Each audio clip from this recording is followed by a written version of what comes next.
Assalamualaikum warahmatullahi wabarakatuh. Sahabat subscriber dan ikhwan dan muslimin dimanapun berada yang dimuliakan Allah. Pada kesempatan kali ini saya akan membahas salah satu sahabi namanya Ustaz Muhtarom. Di dalam salah satu videonya Ustaz Muhtarom ini mengatakan bahwasanya yang melarang untuk bertaklid kepada Imam Syafi'i atau mengikuti pendapat Imam Syafi'i ya Imam Syafi'i sendiri. Beliau melandaskan kepada pendapat Imam Syafi'i atau dawuhnya Imam Syafi'i, kullu ma qultu wa sahal hadis fa khudhu bil hadis fala tuqalliduni. Dengan kesimpulan dari dawuh Imam Syafi'i ini, beliau mengatakan bahwasanya yang melarang untuk ikut pada pendapat Imam Syafi'i atau bermadhab dengan madhab Syafi'i adalah Imam Syafi'i sendiri. Benarkah kesimpulan dari perkataan Imam Syafi'i ini seperti itu? Tapi sebelum saya melanjutkan video ini, sebaiknya teman-teman netizen dan teman-teman Wahabi juga menyaksikan seperti apa video Ustaz Muhtarom, biar nanti teman-teman juga bisa menilai seperti apa videonya Ustaz Muhtarom ini. Ini videonya. Saya nanya, yang pertama kali melarang bermadhab siapa?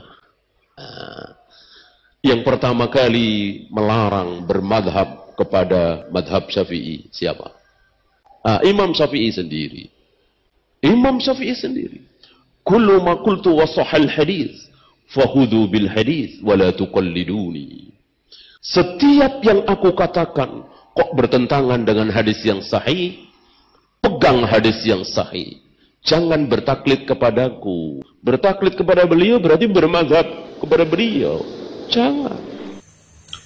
Dalam video tersebut ada beberapa yang akan saya tanggapi. Pertama, benarkah itu adalah perkataan Imam Syafi'i, yaitu kullu ma qultu wa sahal hadis fa khudhu bil hadis fala tuqalliduni?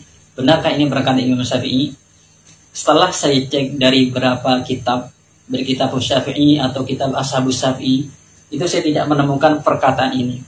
Yaitu kitab yang saya jadi rujukan adalah Al-Um li Syafi'i, Mukhtasar Mazani, Al-Lubab fi Fiqh Syafi'i, Al-Iqna' lil Mawardi, Al-Hawi al-Kabir, At-Tammi fi Fiqh Syafi'i, Al-Muhaddath fi Fiqh Syafi'i, Al-Shirazi, Yatul Matlab fi Dirayatil Madhab, Al-Wasit fil Madhab, dan kitab-kitab yang lainnya. Saya tidak menemukan kata yang seperti ini. Akan tapi setelah saya lihat kitab-kitab yang lainnya, di sana ternyata ada kata yang hampir sama, yaitu dalam kitab Adab Syafi'i wa Manaqibuhu. Di sana ada perkataan Imam Syafi'i, wa qala Syafi'i kullu ma qultu wa kana Nabi sallallahu alaihi wasallam khilafu qawli mimma yasihhu fa haditsun Nabi sallallahu alaihi wasallam aula fala tuqalliduni. Beliau mengatakan bahwasanya setiap apa yang saya ucapkan qultu, di dalam lafaz ini ada kalimat yang dibuang, yaitu kalimat dhamir. Karena qultu ini ada fi'il muta'addi, yang mana fi'il muta'addi itu membutuhkan pada maf'ul bih. Tapi kadang maf'ul bih itu tidak disebutkan, meskipun kalimat ini mengharuskan ada maf'ul bih. Salah satunya faktor biasanya karena itu sudah maklum bagi mukhatab. Jika maklum maka boleh dibuang.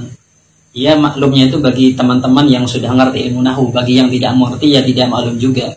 Bahkan Nabi sallallahu alaihi wasallam khilafu qawli, dan ada dari hadis Nabi sallallahu alaihi wasallam yang menyalahi pada perkataan saya mimma yasihu.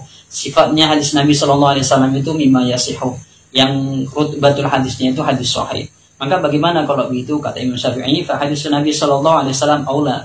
Maka hadis Nabi sallallahu alaihi wasallam aula untuk diikuti. Fala tuqalliduni, jangan mengikuti saya atau jangan taklid kepada saya. Dari kesimpulan ini, dari poin pertama ini, Ustaz Muhtarom ini menyandarkan perkataannya kullu ma qultu wa sahal hadis fa khudhu bil hadis fala tuqalliduni kepada Imam Syafi'i itu kurang benar. Maksudnya begini, karena di dalam kitab Syafi'i itu atau Ashabus Syafi'i tidak ditemukan kata yang sama. Cuma ditemukan kata yang mirip-mirip. Yaitu seperti yang saya sampaikan tadi, di dalam kitab Adab Syafi'i wa Manaqibuhu. Jadi kalau tidak sama tidak bisa disebutkan kepada orang yang tidak mengatakannya.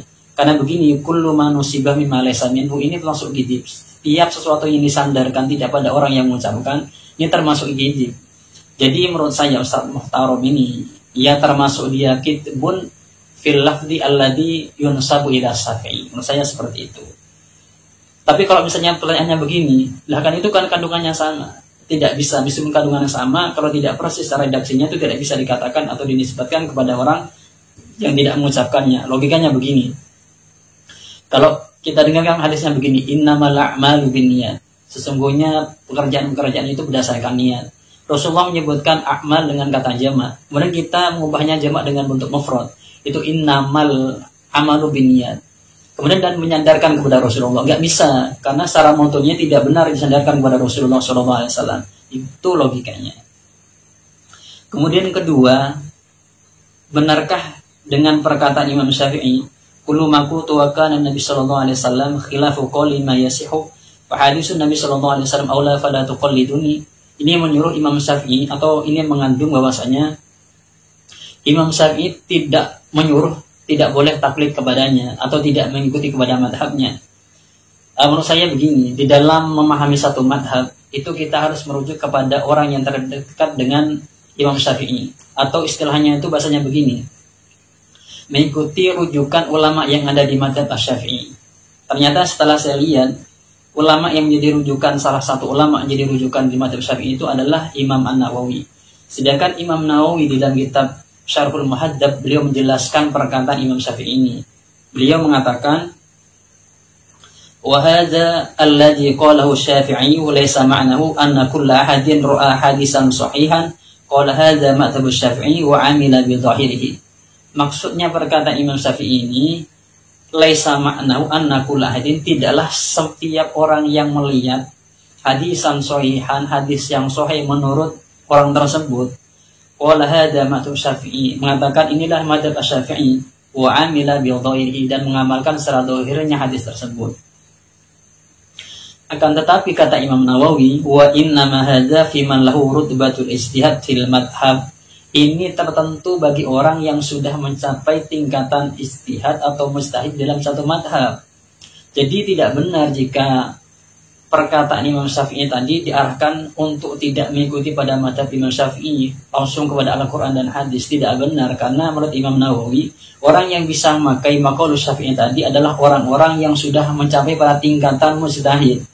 Dan pertanyaannya, adakah orang yang sekarang mencapai tingkatan rutbatul mujtahid? Apalagi Ustaz Mahrus tadi?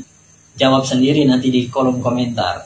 Kemudian, apakah pernah ada kasus dari Ashabus Syafi'i yang tidak memakai maqalus Syafi'i di dalam berpendapat? Imam Nawawi juga mengutip ada beberapa Ashabus Syafi'i yang berfatwa tidak memakai maqalus Syafi'i, akan tapi pakai hadis sahih. Itu salah satunya Abu Ya'qub Al-Buwaiti, Abul Qasim Ad-Daraqi, kemudian Abul Hasan Ilqi At-Tabari, kemudian dari ulama muhaddisin adalah Abu Bakar Al-Baihaqi. Itu dari Ashabus Syafi'i yang berfatwa tidak dengan maqalus Syafi'i.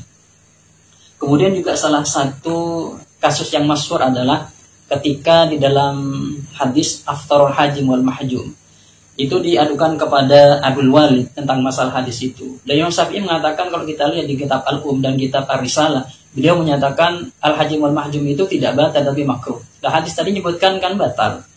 Nah, bagaimana ini?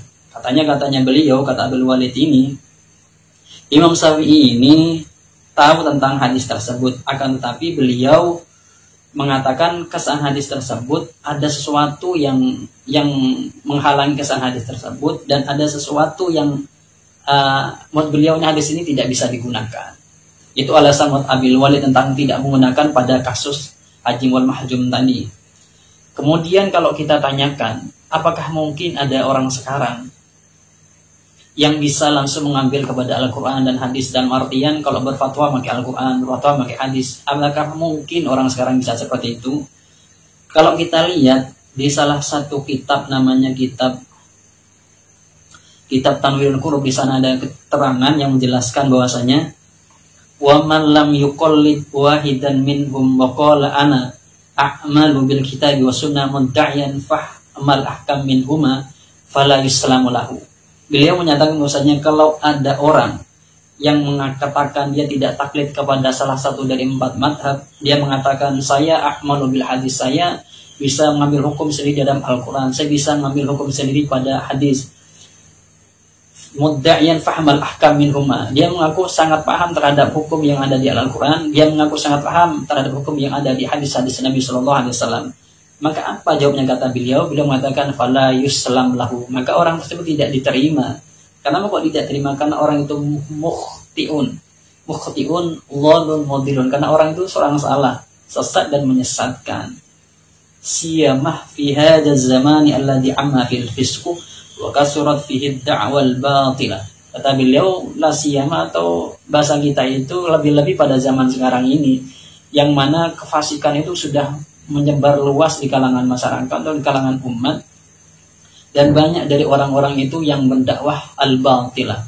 Sehingga beliau mengatakan tidak mungkin orang sekarang ini untuk bisa mengambil langsung ke Al-Quran dan hadis setiap hukum-hukum yang mau disampaikannya, karena orang sekarang ini untuk sampai rutbatul mujtihad atau mujtahid itu tidak mungkin dengan sulitnya persyaratan-persyaratan yang ada. Jadi kalau saya simpulkan dari video ini ada 3 ya, yaitu perkataan Ustaz Muhtaram yang mengatakan kullu ma qultu wa sahih hadis fa khudhu bil hadis fala tuqalliduni. Itu katanya perkataan Imam Syafi'i itu kurang benar karena teksnya itu tidak seperti itu. Kemudian kedua, dengan perkataan Imam Syafi'i yang mengatakan bahwasanya kullu ma qultu wa kana an-nabi sallallahu alaihi wasallam khilafu qawli mimma yasihu fa hadisun nabi sallallahu alaihi wasallam aula fala tuqalliduni. Ini tidak benar kalau diartikan kepada pelarangan Imam Syafi'i terhadap mengikuti madhabnya atau bermadhab kepada beliau. Kemudian yang ketiga, orang sekarang ini tidak mungkin untuk tidak ikut pada salah satu 4 madhab itu, karena memang tidak adanya orang sekarang ini yang mencapai tingkatan rutbatul ijtihad atau mujtahid. Mungkin itu yang bisa disampaikan. Dan bagi teman-teman Wahabi yang menanggapi video ini, sebaiknya menonton dari awal sampai akhir. Jadi nyimpulkannya nanti itu bisa benar sesuai dengan apa yang saya sampaikan. Mungkin ini yang bisa disampaikan. Semoga manfaat. Assalamualaikum warahmatullahi wabarakatuh.